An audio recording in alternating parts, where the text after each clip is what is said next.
are we really building Nagpur without breaking it?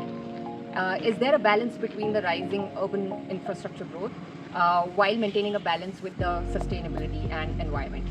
यदि पूरे नागपुर शहर में आपको सड़क के दोनों बाजू में बड़े बड़े पेड़ दिखेंगे तो कितना ठंडा नागपुर शहर हो जाएगा। जो आज 45 डिग्री 46 डिग्री आपको दिख रहा है वो कम से कम 40-42 डिग्री तक तो आ ही सकता है यदि सड़क के दोनों जगह पेड़ लगेंगे। परंतु दिक्कत यह है कि सड़क बन गई, फुटपाथ भी बन गए, लेकिन पेड़ लगाने के लिए अथॉरिटीज ने जगह छोड़ी ही नहीं।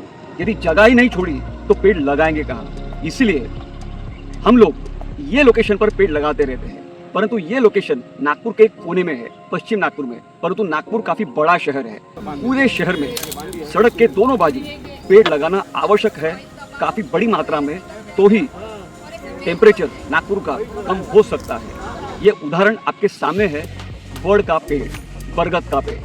ये फुटपाथ से लेकर तो सड़क के मीडियन तक पूरा एरिया कवर कर सकता है। तो जब आप गाड़ी से जाएंगे एक चौक से दूसरे चौक की ओर तो आपको छांव रहेगी आपके सर की।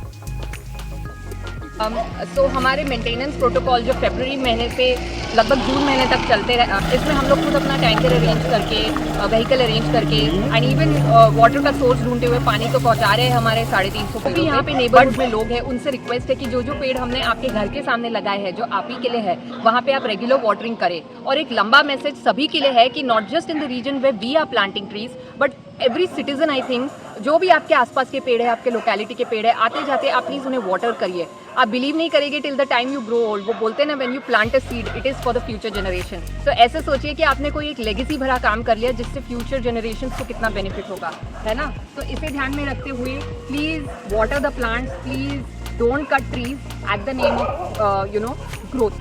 तो ये मैसेज देना चाहती हूँ एंड सपोर्ट कीजिए इन आर वाटरिंग एक्टिविटी। मी आता जी ॲक्टिव्हिटी करत आहे, आता उन्हाळ्याचं टेम्परेचर आता सध्या चालू आहे 46.5. आता या उन्हाळ्याच्या टेम्परेचरमध्ये आपण पाणी देत आहे 4च्या नंतर. तर हे पाण्याची प्रोव्हिजन जी आहे ती आता प्रदीप नर्सरी म्हणजे लोकेश मोरे यांच्या थ्रू झालेली आहे आणि डेली आता जेव्हाही पाणी भेटेल तो त्यांच्या इथूनच भेटेल आपल्याला. So talking about the urban heat island effect, this is mainly due to the radiation of sun which gets directly exposed to the roads or the concrete jungle in the form of apartments that you build. I know all of this is very essential. I myself am an architect and I understand that development is crucial. Our only request is to not cut trees for the sake of development. In fact, plant more trees so that with the rising urban infrastructure growth, our nature is also rising it in that proportion. And it is all justified. Only then we can live comfortably.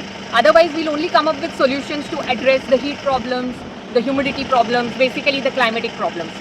So everything has to go in hand. And hence we need to come up with solutions that are crucial. So 100 trees? 100!